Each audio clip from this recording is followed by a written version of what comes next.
파라핀이라고 하는 거는 이제 흔히 양초를 만드는 재료라고 생각하시면 되고 굉장히 이제 부작용이 많았겠죠. 기름이나 유리공 그런 것들을 굉장히 많이 사용해서 했다고 합니다.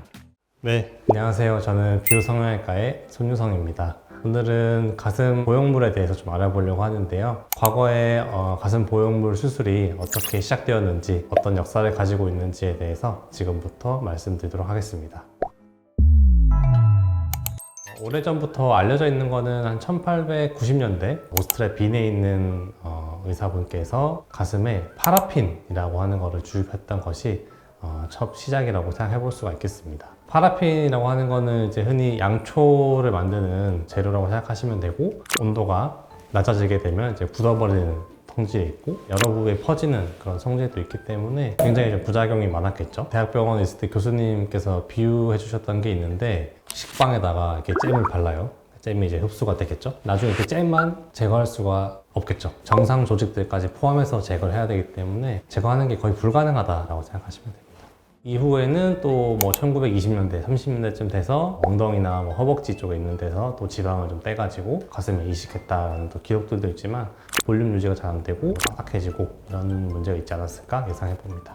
그리고 이제 1950년대쯤 되면은 뉴욕에 있는 어떤 의사분께서는 폴리우레탄이라고 하는 이제 그런 합성 물질을 사용했다는 기록도 있고, 스펀지 같은 그런 것들을 이제 이식했다라고 하는 분들도 있는데, 그분이 이제 그 마릴린 먼로라고 하는 굉장히 유명한 배우한테 수술했다 이런 식으로 약간 이제 노이즈 마케팅을 해서 굉장히 좀 유명해졌다고 해요. 실제로 했는지 안 했는지는 정확하게 알 수는 없지만 그런 식으로 이제 굉장히 다양한 물질들, 기름이나 유리공 그런 것들을 굉장히 많이 사용해서 했다고 합니다. 그 다음에 나오는 것이 이제 1960년대에 액체 실리콘이라고 하는 건데, 이제 일본에서 우치다라고 하는 분이 의료용으로 쓰는 게 아니고 산업용으로 쓰던 것들 이제 인체에다가 넣었던 거죠. 그것도 굉장히 좀 문제가 많았었는데 현재까지도 의료기관이 아닌 곳에서 이루어지고 있지 않나 이렇게 생각이 됩니다. 그 이후에는 사람들이 이제 그 실리콘을 뭔가 좀 싸서 넣어보자 라고 생각한 것 같습니다. 겉에 싸고 있는 쉘이라고 하는데 두 겹으로 해가지고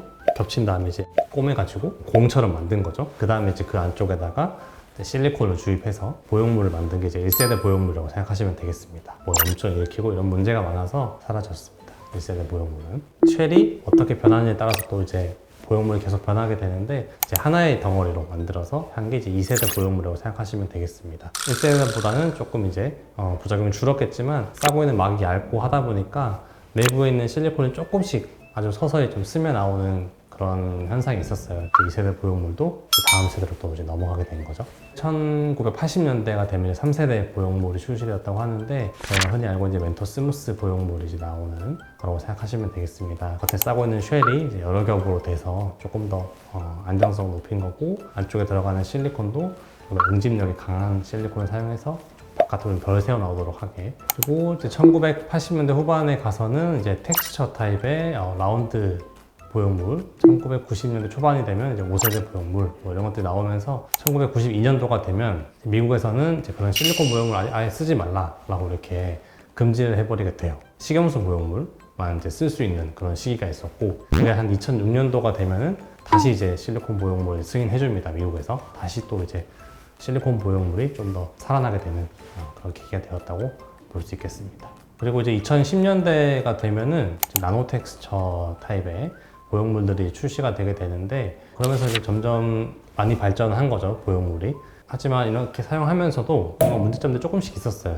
물방울이라고 하는 보형물은 ALCL이라고 하는 질병들이 생긴다, 그런 문제점들이 이제 여러 건 확인이 되어서 그런 보형물이 다 이제 사라졌죠. 이런 과정들을 거쳐서 지금 사용하고 있는 보형물들이 이제 남아있다고 생각하시면 되겠습니다. 네, 오늘은 가슴 확대에 사용되었던 물질들, 그리고 현재 사용하고 있는 실리콘 보형물에 대해서 이야기를 해봤습니다. 지금 저희가 사용하고 있는 실리콘 보형물은 그동안의 많은 시행착오를 거쳐서 아주 발전된 그런 실리콘 보형물입니다. 너무 걱정하지 마시고 수술을 받으셨으면 좋겠습니다. 오늘 영상은 여기에서 마치겠습니다. 감사합니다.